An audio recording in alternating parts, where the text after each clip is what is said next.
നിങ്ങളിങ്ങനെ ഉറങ്ങിക്കിടക്കുന്ന സമയത്ത് പെട്ടെന്ന് കുഴിയിലേക്ക് വീഴുന്നുള്ള അനുഭവം ഉണ്ടായിട്ടുണ്ടോ?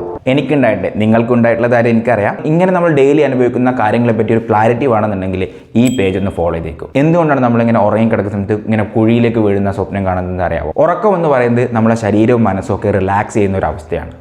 പക്ഷേ നമ്മൾ ഈ ഉറങ്ങുന്നതിന് തൊട്ട് മുന്നേ ഭയങ്കരമായിട്ട് വർക്കൗട്ട് ചെയ്തിട്ടുണ്ടെങ്കിൽ, നമ്മൾ ഉറങ്ങുന്നതിന് മുന്നേ ഭയങ്കരമായിട്ടും ടെൻഷൻ അടിച്ചിട്ടുണ്ടെങ്കിൽ, അല്ലെങ്കിൽ ഉറങ്ങുന്നതിന് മുന്നേ ഭയങ്കര ടയർഡ് ആയിട്ടുണ്ടെങ്കിൽ, നമ്മൾ ഉറങ്ങാൻ കിടക്കുന്ന സമയത്ത് ഉറങ്ങിയതിന് ശേഷം നമ്മൾ പെട്ടെന്ന് റിലാക്സേഷനിലേക്ക് പോകും. ഈ പെട്ടെന്ന് സഡൻ ആയിട്ടുള്ള റിലാക്സേഷനിലേക്ക് പോകുന്ന സമയത്ത് നമ്മൾ ഇത്തരത്തിലുള്ള സ്വപ്നങ്ങൾ കാണുന്നത്. അതുകൊണ്ടാണ് നമ്മൾ കുഴിയിലേക്ക് വീഴുന്ന സ്വപ്നം കാണുന്നത്. ഇനി നിങ്ങൾ കൂടുതലായിട്ട് പുകവലിക്കുന്നുണ്ടെങ്കിൽ, കൂടുതലായിട്ട് കാപ്പി കുടിക്കുന്നുണ്ടെങ്കിൽ, അല്ലെങ്കിൽ കൂടുതലായിട്ട് വർക്കൗട്ട് ചെയ്യുന്നുണ്ടെങ്കിൽ, കൂടുതലായിട്ട് ടെൻഷൻ അടിക്കുന്നുണ്ടെങ്കിൽ, നിങ്ങൾ ഇങ്ങനെ ഉറങ്ങുന്ന സമയത്ത് സഡനായിട്ട് റിലാക്സേഷൻ പോവുകയും ഉറക്കത്തിന് ഇങ്ങനെ കുഴിയിലേക്ക് വീഴുന്ന പോലെ സ്വപ്നങ്ങൾ കാണാൻ ചാൻസുകളുണ്ട്. ഇത് ഒരു നോർമലായിട്ടുള്ള കാര്യമാണ്. പക്ഷേ ഇതിനൊരു പ്രശ്നമുണ്ട്. നിങ്ങൾ ആഴ്ചയിൽ 2-3 പ്രാവശ്യം അല്ലെങ്കിൽ കണ്ടിന്യൂസ് ആയിട്ട് ഇതുപോലെ അനുഭവിക്കുന്നുണ്ടെന്നുണ്ടെങ്കിൽ നിങ്ങൾ ഉറക്കത്തെ ഡിസ്റ്റർബ് ചെയ്യാൻ ചാൻസ് ഉണ്ട്. ഇങ്ങനെ നിത്യമായിട്ട് ഉറക്കം ഡിസ്റ്റർബ് ചെയ്യുന്ന സമയത്ത് അത് നിങ്ങളുടെ ആരോഗ്യത്തിന് പ്രശ്നം ഉണ്ടാക്കും. ആ സമയത്ത് നിങ്ങൾ ഡോക്ടറെ കാണുക തന്നെ വേണം. അല്ലെങ്കിൽ ഇത് നോർമലായിട്ടുള്ളൊരു കാര്യമാണ്, വല്ലപ്പോഴും വന്നു പോകുന്നത്, നമുക്കിത് എൻജോയ് ചെയ്യാൻ ചെയ്യാം. ഇതുപോലെ നിങ്ങൾ എപ്പോഴാണ് ഉറക്കത്തിൽ നിന്ന് ഇങ്ങനെ കുഴിയിലേക്ക് വീണ സ്വപ്നം കണ്ടിട്ടില്ലെന്ന് താഴെ കമൻറ്റ് ചെയ്യുക.